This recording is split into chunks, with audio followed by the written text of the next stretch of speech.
Hey guys, welcome back. I'm Dobby, And I'm Matthew. and this is Inside the Pylon.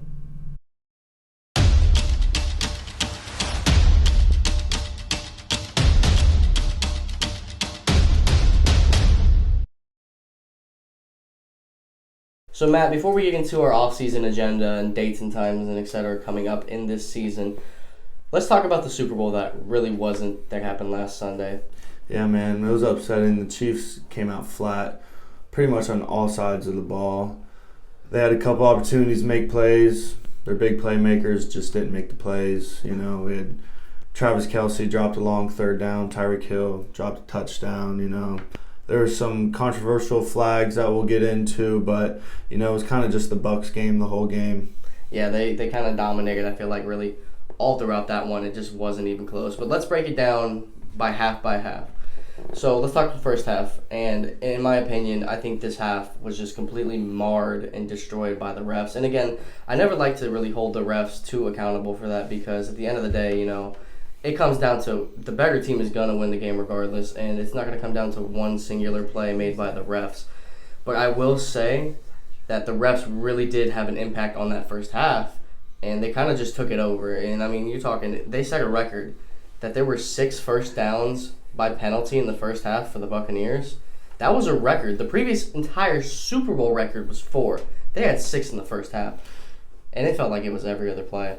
Yes, I mean, in one drive, it goes from a turnover where the only time Chiefs really could have had momentum in that game to extending it to a first down, hold them to a field goal, offsides on the field goal, and what do you know? They go down and score a touchdown on that drive. Exactly. It was a 7-point swing that completely changes the entire momentum of the game because then the Chiefs could have come down, scored a field goal, 1-point game, or they could have gone up ahead by a touchdown.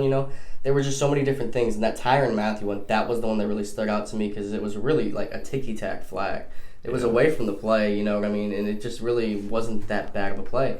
And then there was the one as well in the back of the end zone that was uncatchable and thrown out of bounds. That ball wasn't even near. It almost went into the stands, and it's just, it is what it is. The defense, they were getting flagged too much because, we take away those 2 flags and they still had 4 more flags. So, I mean, at the end of the day, they just came out sloppy. No, absolutely. And then getting into the second half, because it was still at least a close game in the first half by the end of the half. In the second half, it just got out of hand. The Bucs defense just was teeing off on Mahomes. Talk about that for a second. Yeah, so Mahomes had 56 dropbacks, and out of those 56 dropbacks, he got pressured 29 times, which is a Super Bowl record. And, I mean, he ran for almost 500 yards, too, and majority of those yards coming behind the line of the scrimmage just trying to make a play. And, I mean, my hat's off to Patrick Mahomes. I believe he did everything he possibly could to help his team win and put them in positions. He made some incredible throws that we haven't seen. But he's completely vertical on the ground, throwing the ball, 30 yards. Yeah. 30 yards away. And it was in the receiver's hands, and he dropped it. And it's just, like I said, he did everything he could to make his team at least be in a chance to win the game or be in a better position. Yeah, and like I said, the second half, the Bucs just completely ran away with it. There was not more I felt Patrick Mahomes even could do at that point. No touchdowns in the entire game for the Chiefs. And that's the first time the Chiefs haven't scored a touchdown since 2017 in a game, as well as the lowest scoring game that the Chiefs have had since Patrick Mahomes has been in company. That's just kind of crazy to me. But let's talk about what went right for the Bucs and, more importantly, what went wrong for the Chiefs.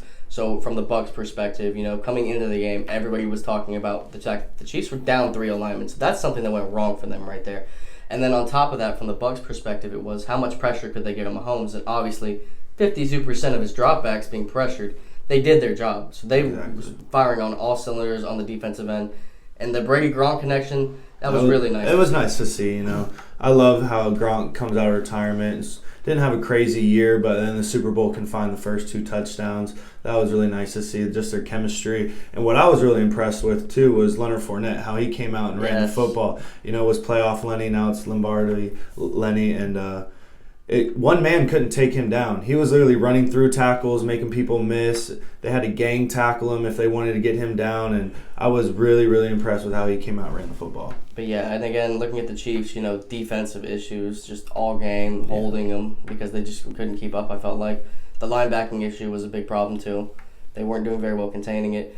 But there was a couple things that did go right for the Chiefs as far as, again, Mahomes just playing kind of out of his mind, doing whatever he could to outlast the Bucs. But at the end of the day, that much pressure, hands off to the Bucs defense, because that was just absolutely incredible. Dominant performance. Yeah, no. So let's talk about the aftermath of the Super Bowl and what this all means, basically.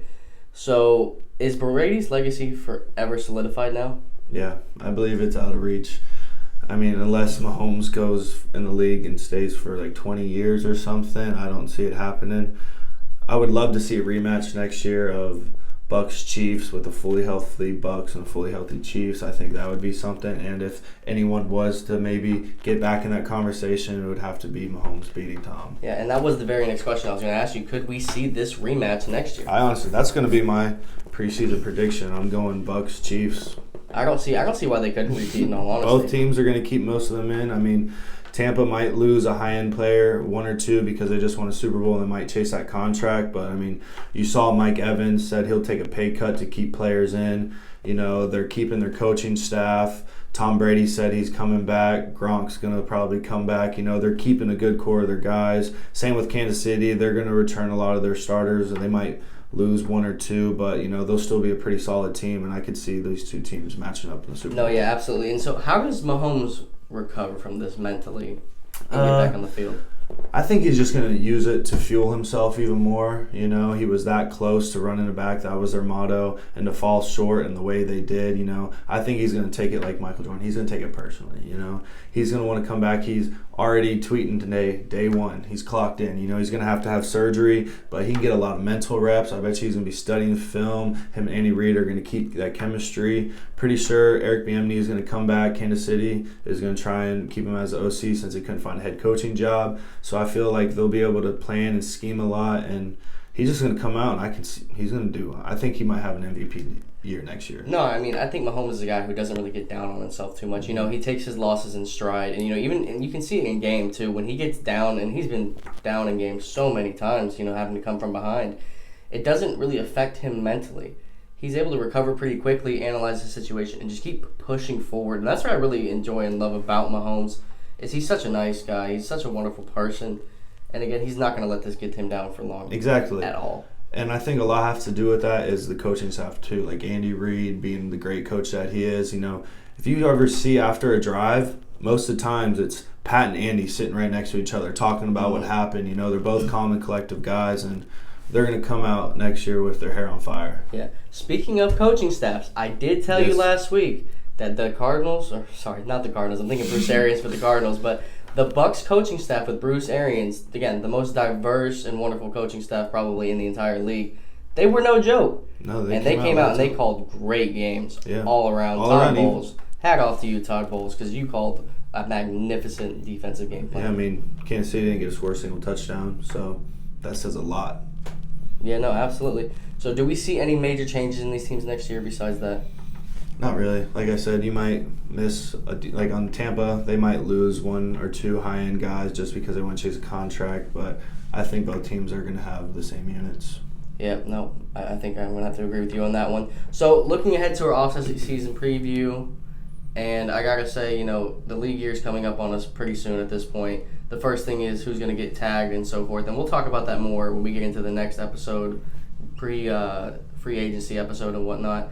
But the league year will also start exactly when free agency does, so do keep that in mind. We will have the dates and times for you in the description, as well as our next episodes, so be on the lookout for that.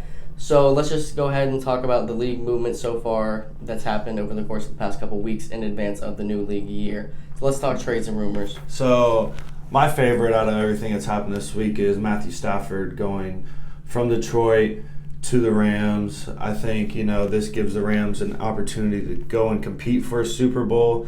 They did give up a lot, but when you look at it, you know, their organization is thinking, you know, if we go out and get this one guy, he is what we're missing, or this is what can bring us to the Super Bowl. And it's not a bad trade for Detroit either. They get an average quarterback, maybe above average quarterback, and some picks to work with, so that can give that opportunity to better their franchise.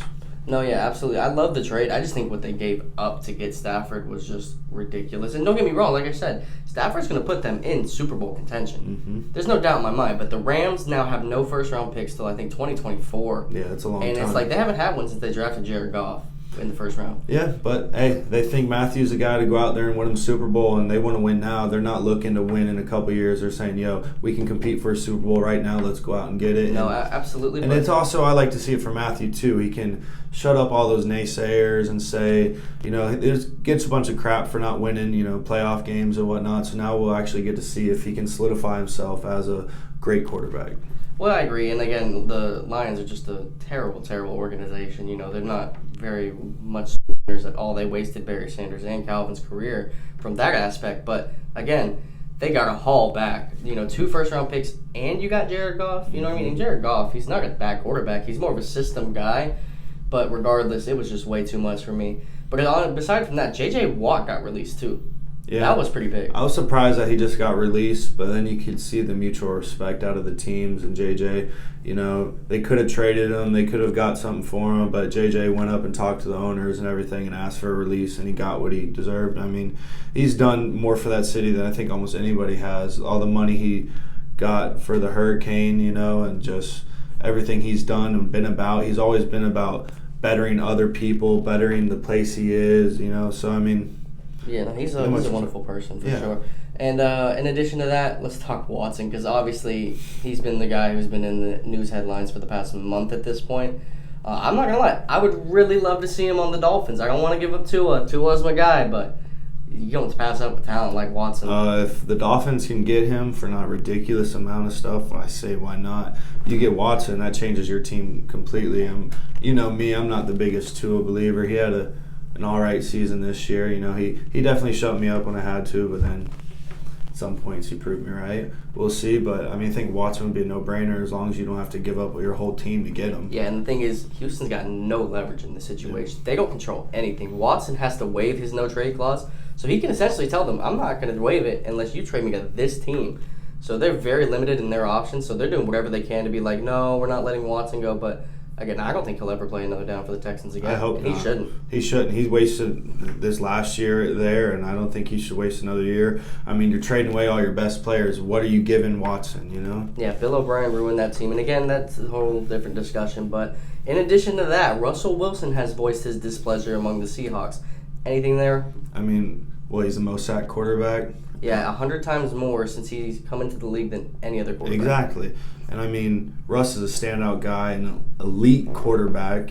And if he's not happy, that's the type of guy you make happy, All you got to do is protect him. You got the weapons on the outside. Defense could use a little work, but you go out and you make Russ happy. He's made y'all happy for how many years, Now it's time to return the favor, keep him in Seattle, and I would love to see Russ be a guy who retires in Seattle, No, yeah, absolutely. And I think he will. I don't think that anything's going to happen. They're going to do whatever they can to appease Russ because, again, he's their franchise. He's a Hall of Fame quarterback.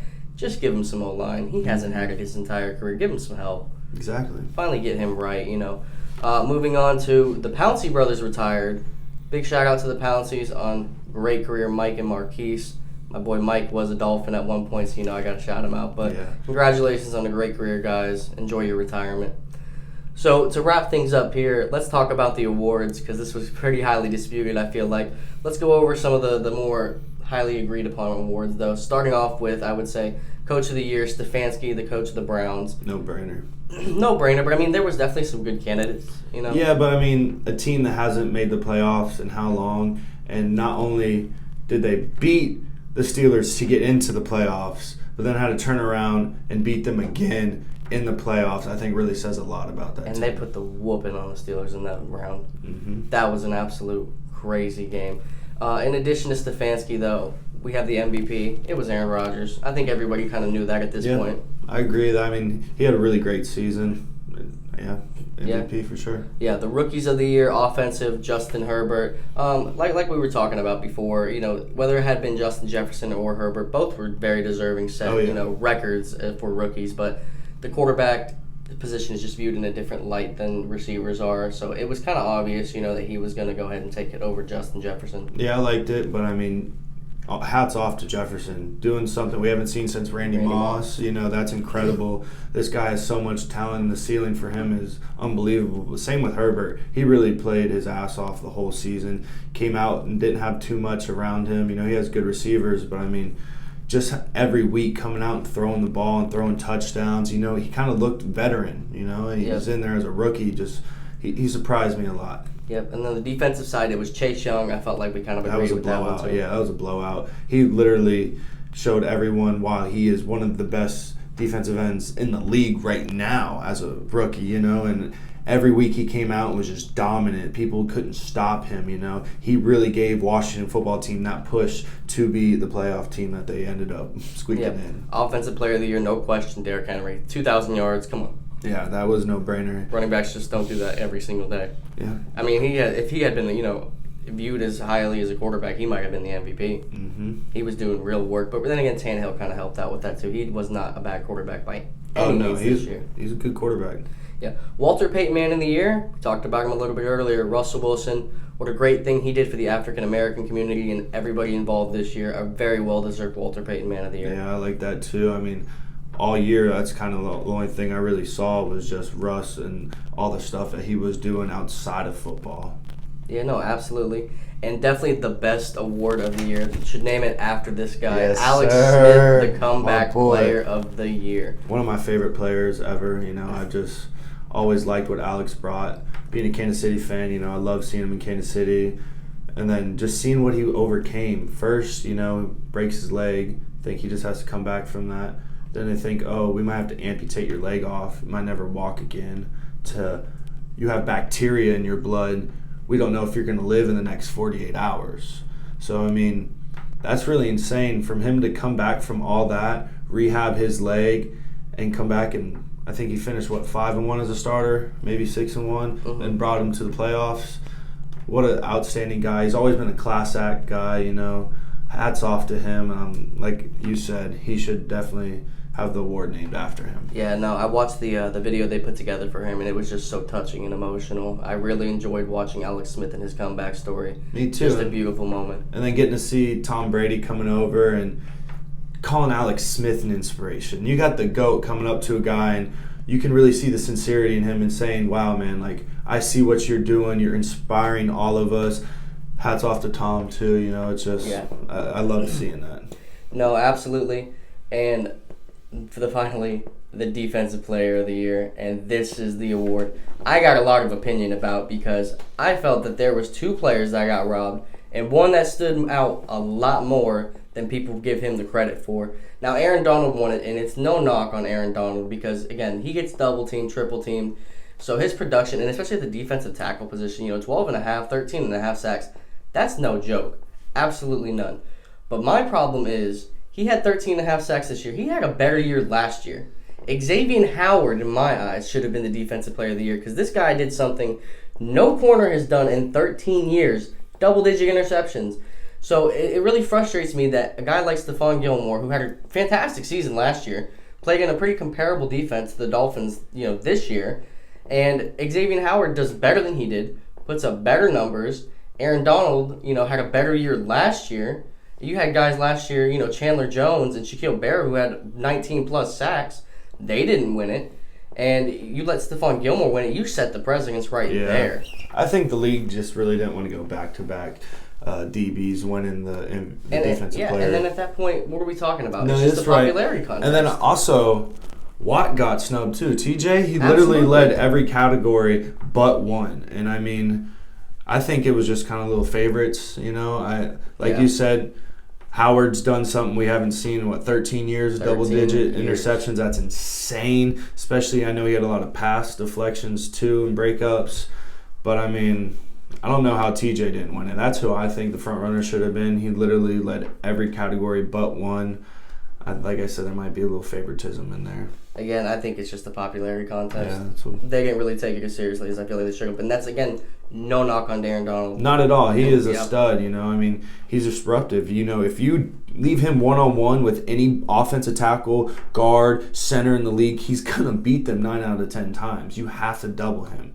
Yeah, no, absolutely. So shout out to all of our award winners through the NFL this year.